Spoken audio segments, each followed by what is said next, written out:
Yeah, I wanted this is Dr. YouTube Tucker. Make sure you subscribe and like and comment. We're checking out the End Time News, guys. And they're have kill lists, guys.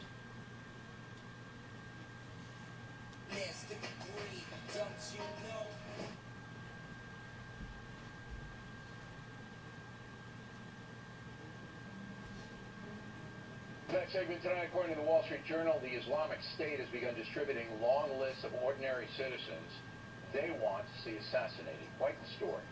Join us in Washington, Fox News Chief Intelligence Correspondent Catherine Herod. So I understand you have some new information for us tonight, Catherine.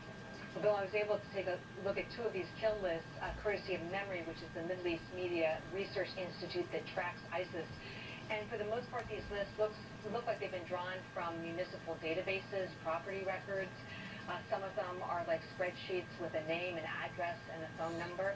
And to the extent that they can, government officials here in Washington say that they treat them seriously, and they feel like a real duty to warn people if that's at all possible in these cases. So it's just regular folks taken out of a phone book Hear or that? some kind of database? There's no, we want to assassinate O'Reilly because he's a wise guy on television. It's just regular folks across the board.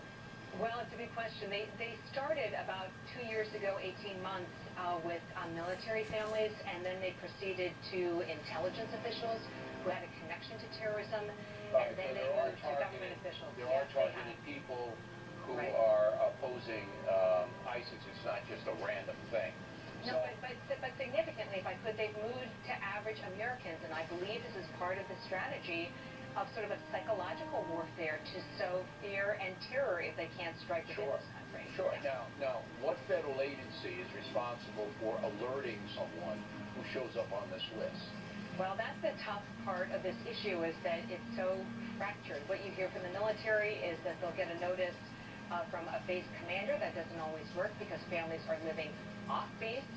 If it's in a big city, it would be local police or the FBI, depending on the type of individuals who are on the list. But when you're talking of, upwards of 1,000 people, there just aren't the resources to notify everyone. So many And of that is these also people who are on this list that you saw don't even know they're on the list. correct. That's right. You hear that, guys? Doesn't have any plans. Kill list. They know it, and they won't tell the people. I wouldn't say they don't have a plan, but it's a question of resources, and I believe this is part of the ISIS strategy. They're Right. trying to sort of No, sap the resources. that makes Yeah. sense, but it's the response to the strategy that we're interested Correct. in. So would you do a little more digging to see if they're Sure, going to of put course. together a task force?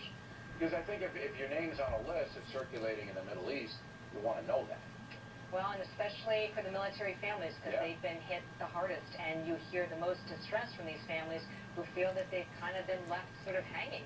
Because two people have been killed and two others. It started with a fight on Facebook and ended with Ezequiel Valenzuela's arrest. Police say the 18-year-old and a friend were chatting on Facebook, and things got ugly when Valenzuela started talking about dating his friend's sister. Valenzuela reportedly drove to his friend's home near Central and Rozier and got out his rifle. One shot was fired, but no one was hit. In the At least 3 people